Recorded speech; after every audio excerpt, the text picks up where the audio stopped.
целях популяризации национального календаря знаменательных дат предлагаем посмотреть видеоролик к Дню народного героя Бауржана Мамышулы. Бауржан Мамышулы – национальный герой Казахстана, выдающийся военачальник, педагог и писатель. Он стал символом мужества, чести и преданности Родине.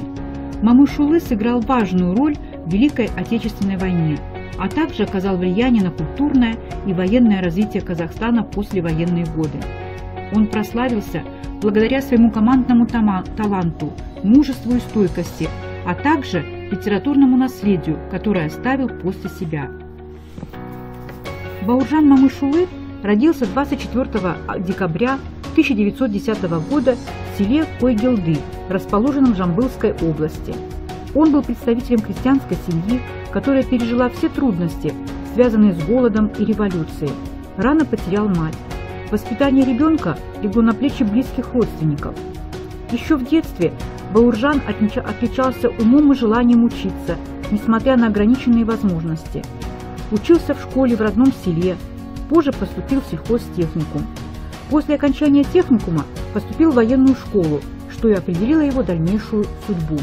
В 1941 году, с началом Великой Отечественной войны, Бауржан Мамышулы ушел на фронт.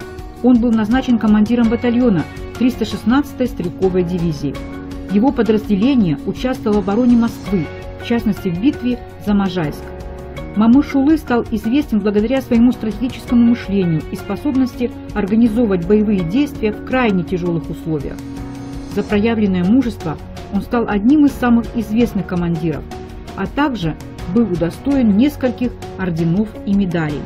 За свою храбрость и стойкость Бауржан Мамышулы был награжден множеством орденов и медалей.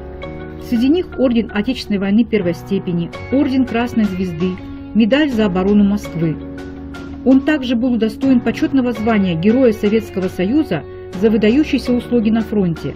Однако сам Мамышулы остался скромным и никогда не искал признания. После окончания Великой Отечественной войны Бауржан Мамышулы продолжил служить в армии и стал одним из самых уважаемых военных командиров.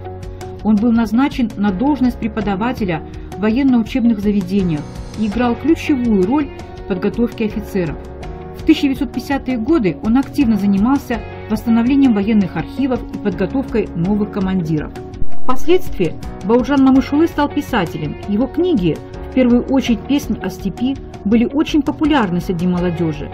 Его произведения часто затрагивают вопросы мужества, чести и преданности Родине, а также раскрывают философские размышления о войне и жизни. Книги Бауржан Мамышулы вдохновляли многих и являются частью культурного наследия Казахстана.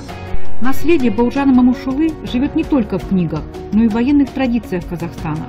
В Казахстане установлены памятники в его честь, названы улицы и учебные заведения. Мемориальные комплексы, посвященные Бауржану Мамышулы, действуют в различных городах страны, а также в Алматы, где установлены его бюсты и памятники. Его имя увековечено в названии улиц, учебных заведений.